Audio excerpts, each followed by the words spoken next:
Bawat buhay ay isang kwento. May kwentong pang telenovela, pang komedya, at marami pang iba.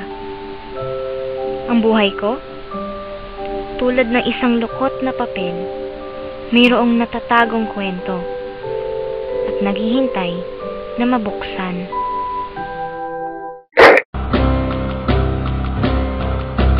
Nung bata pa ako, pangarap ko rin maging isang superhero. Lumilipad, shung!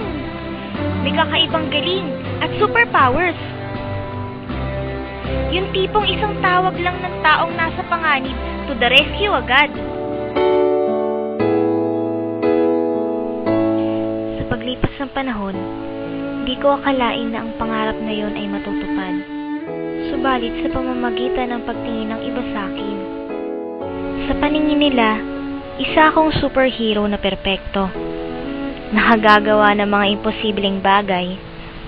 Isang seryosong superhero na binuhay para lamang sa tama at bawal magkamali. Hindi pala lahat ng pangarap na natutupad ay nakapagdudulot ng kasiyahan. Isa akong superhero na nilikha ng iba upang buhatin ang expectations nila.